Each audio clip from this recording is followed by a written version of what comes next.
அனைவருக்கும் வணக்கம். நான் தமிழரசி பாலமுருகன். மீண்டும் ஒரு புதிய பதிவில் உங்களை எல்லாம் சந்திக்கிறதுல ரொம்ப ரொம்ப சந்தோஷம். நான் ரொம்ப நலமா இருக்கிறேன். அதை மாதிரி நீங்க எல்லாரும் நலமா ஆரோக்கியமா சந்தோஷமா இருக்கணும், நிச்சயமா இருப்பீங்க அப்படிங்கிற நம்பிக்கையோட இந்த பதிவுக்குள்ளார போகலாம். இந்த பதிவு ரொம்ப ரொம்ப முக்கியமான பதிவு. அதனால நீங்க எந்த வேலையாக இருந்தாலும் கொஞ்சம் டைம் ஒதுக்கி இந்த பதிவை முழுவதுமாக பாருங்க. அப்படி இல்லைன்னா நீங்க ஃப்ரீ ஆனதுக்கப்புறம் இந்த பதிவை முழுவதுமாக பாருங்க. இந்த பதிவில் நம்ம பார்க்க போகிறது நாளைய தினம் ஞாயிற்றுக்கிழமை 15/2/2026 அன்றைய தினம் வரக்கூடிய அபிஜித் நட்சத்திர நேரம்.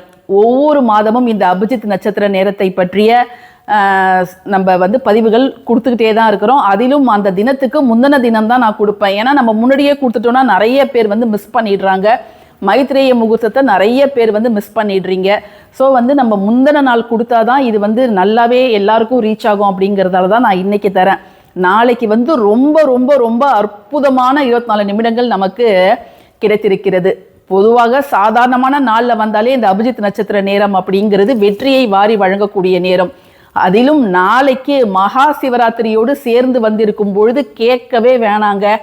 நீங்க சிவபெருமானை ஒரு நிமிஷம் நினைச்சுக்கிட்டு உங்களுடைய வேண்டுதலை கேட்கும் பொழுது நிச்சயமாக நீங்க என்ன வேண்டி அந்த அபிஜித் நட்சத்திர நேரத்துல கேட்குறீங்களோ அது உங்களுக்கு மிக விரைவில் அடுத்த மாதம் அபிஜித் நட்சத்திர நேரத்துக்குள்ளார உங்களுக்கு கட்டாயமா கிடைச்சிடும். மாதம் தான் சிவராத்திரி வருது. ஆனால் இந்த மாசி மாத சிவராத்திரியே நம்ம மகா சிவராத்திரி அப்படின்னு அழைக்கிறோம். அன்றைய தினம் இந்த பிரபஞ்ச ஆற்றல் ரொம்ப ரொம்ப அதிகமா இருக்கும். சிவனுடைய அருள் இந்த பிரபஞ்சம் முழுக்க பரவி கிடக்கும். ஸோ நிறைய பேர் அன்று இரவு முழுவதும் கண் விழித்து 4 கால பூஜைகளிலும் பங்கு கொண்டு தங்களுக்கு என்ன வேண்டுமோ அதை சிவபெருமானிடம் கேட்டு பெறுவார்கள். ஏன்னா அன்றைய தினம் நம்ம என்ன வழிபாடு செய்தாலும் அது நிறைவேற்றப்படும். அது மட்டும் இல்லாமல் நமக்கு ஆன்மீக வளர்ச்சியையும் மன நிம்மதியையும் கொடுக்கக்கூடியது அந்த ஒரு அற்புதமான இரவு. இந்த இரவுல இந்த அபிஜித் நட்சத்திர நேரம் சேர்ந்து வருவது நமக்கெல்லாம் கிடைத்திருக்கக்கூடிய மிக மிக பெரிய கொடுப்பன அப்படின்னு தான் நம்ம சொல்லணும். ஜித் என்றால் வெற்றி, அபிஜித் என்றால் மகத்தான வெற்றி. அபிஜித் முகூர்த்தம் தினம்தோறுமே வருது. அது உங்க எல்லாருக்குமே இப்ப நம்ம சொல்லி உங்களுக்கு அது நல்லாவே பதிஞ்சிருக்கும். தினம்தோறும் பகல் 11:45 12:15 வரை இருக்கக்கூடிய அந்த அரை மணி நேரம் தான் அபிஜித் முகூர்த்தம். இந்த அபிஜித் நட்சத்திர நேரம் அப்படிங்கிறது சூட்சமமான 28வது நட்சத்திரம். உத்திராடத்துக்கும் திருவோணத்துக்கும் இடையே இருக்கக்கூடிய அந்த ஒரு நட்சத்திரம் தான். உத்திராடத்தோட கடைசி 12 நிமிடங்கள், திருவோணத்தோட முதல் 12 நிமிடங்கள். ஆக இந்த 24 நிமிடங்கள்ல நம்ம என்ன கேட்குறோமோ அது நிச்சயமாக கிடைக்கும். அவ்வளவு சக்தி வாய்ந்த ஒரு நேரம். நீங்க உங்களுக்கு கிடைக்க வேண்டிய நியாயமான கோரிக்கைகள், நியாயமான வேண்டுதல்கள், பிறரை துன்புறுத்தாத எந்த விஷயத்தை வேணாலும் நீங்க கேளுங்க. ஆனா ஒரு விஷயம் மட்டும்தான் கேட்கணும். அந்த ஒரு விஷயத்தை நீங்க அந்த நேரத்துல நினைச்சு வழிபாடு செய்யும் பொழுது அது நிச்சயமாக இந்த மாசம் கிடைக்கலையா, சரி அடுத்த மாசம் வேண்டுங்க. அடுத்த மாசமும் கிடைக்கலையா, அதுக்கு அடுத்த மாசம் அது கிடைத்தே தீரும். அல்லது அந்த ஒரு விஷயம் நடைபெறுவதற்கான நல்ல அறிகுறிகளோ சகுனங்களோ உங்களுக்கு நிச்சயமாக தெரியும். ஸோ யாருமே இதை தவற விட்டுடாதீங்க. இந்த அபிஜித் நட்சத்திர நேரம் அப்படின்னு நம்ம சொல்றோம் இல்லையா, இதற்கு அதிபதி யாருன்னு கேட்டிங்கன்னா பிரம்மா தான். ஸோ பிரம்மனை வணங்கி நாம் இந்த நேரத்தில் வழிபாடு செய்யும் பொழுது நம்ம கேட்டது அனைத்தும் நிச்சயமாக நமக்கு கிடைக்கும். இது ஏன் இவ்வளோ சூட்சமமான நட்சத்திரம் அப்படிங்கிறத நான் ஏற்கனவே உங்ககிட்ட சொல்லியிருக்கிறேன். கிருஷ்ண பரமாத்மா தன்னுடைய மயிலிறகுல அதை மறைச்சி வச்சுக்கிட்டாரு. ஏன்னா அது தீயவர்கள் கையில போயிடுச்சுன்னா நிறைய கெட்ட விஷயங்கள் இந்த உலகத்துல நடக்கும். உலகமே ஒரு சரியில்லாத இடமாக போயிடும். அப்படிங்கிறதுக்காக தான் அதை தன்னுடைய மயிலிறகுல ஒளிச்சு வச்சுக்கிட்டாரு. எல்லாருமே கேட்டு பார்த்தாங்க அந்த நட்சத்திரத்தை வெளியில விடுங்க. ஆனா அவர் அதை விடவே இல்லை.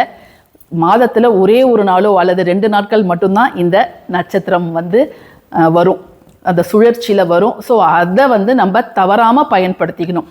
பொதுவாக அபிஜித் நட்சத்திர நேரத்துல நம்ம கிருஷ்ண பரமாத்மா கிட்ட 2 நெய் தீபம் ஏற்றி வைத்து நம்ம அந்த அபிஜித் நட்சத்திர நேர ஸ்துதியை சொல்லுவோம். ஆனா நாளைக்கு மகா சிவராத்திரி அப்படிங்கிறதால நம்ம சிவனோட மிக மிக மிக சக்தி வாய்ந்த ஒரு பீஜ மந்திரத்தை தான் நம்ம உச்சரிக்க போகிறோம்.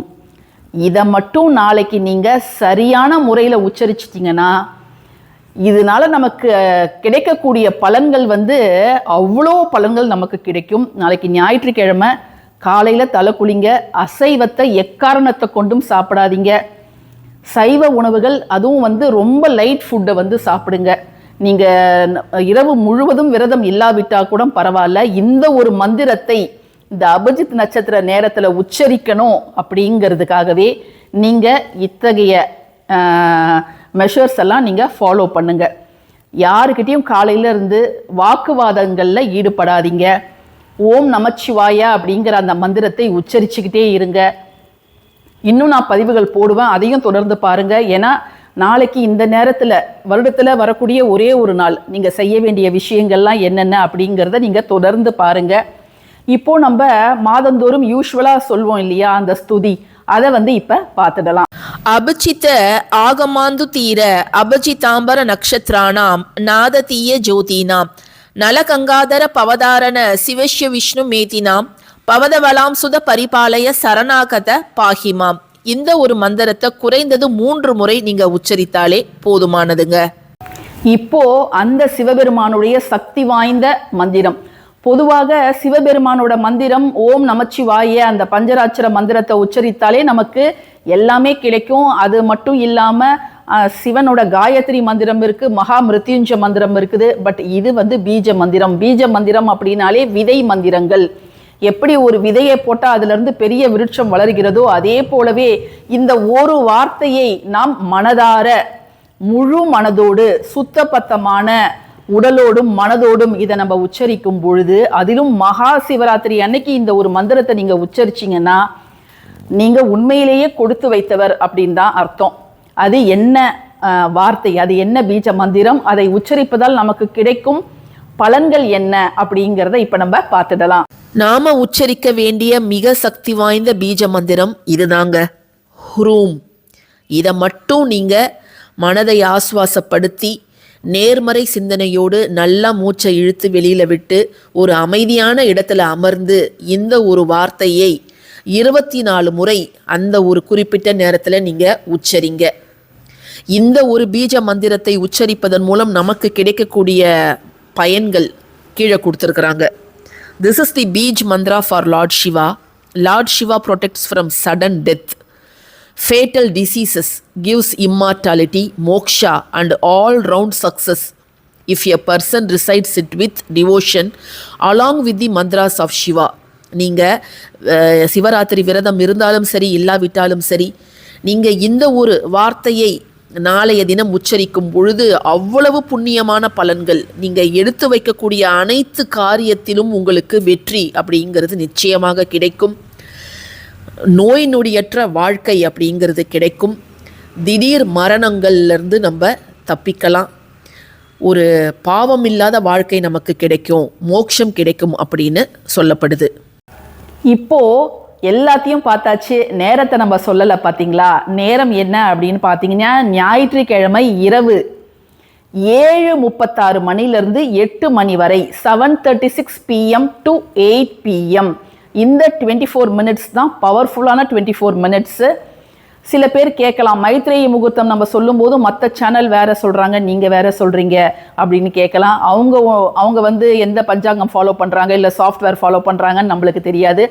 நம்ம ஒரு பஞ்சாங்கத்தை தான் ஃபாலோ பண்ணுறோம். ஸோ அதுலேருந்து தான் நான் இந்த டைமை உங்களுக்கு சொல்கிறேன். 7:36 மணி முதல் 8 மணி வரை. ஸோ அப்போ வந்து அந்த சிவராத்திரியோட விரதமும் ஆரம்பிச்சிருக்கும். 6 மணிக்கெல்லாம் ஆரம்பிச்சிடும். ஞாயிற்றுக்கிழமை மாலை 6 மணிக்கெல்லாம் அது ஆரம்பிச்சிடும். ஸோ நீங்கள் 6 மணிக்கு 5:30 மணிக்கெல்லாம் ஒரு இடம் குளிச்சுடுங்க. குளிச்சுட்டு இதை அந்த அபிஜித் நட்சத்திர நேரத்தில் இந்த சக்தி வாய்ந்த மந்திரத்தை சொல்லி சிவனை வழிபாடு செய்யுங்க. நிச்சயம் நீங்கள் என்ன கேட்குறீங்களோ அது நடந்தே தீரும். ஸோ இந்த பதிவு உங்களுக்கு பயனுள்ள பதிவாக இருக்கும்னு நான் நினைக்கிறேன். பயனுள்ள பதிவாக இருந்துச்சுன்னா கட்டாயமாக லைக் பண்ணுங்கள், ஷேர் பண்ணுங்கள், நம்ம சேனலுக்கு சப்ஸ்கிரைப் பண்ணுங்கள். தேங்க்யூ ஃபார் வாட்சிங் திஸ் வீடியோ. நன்றி.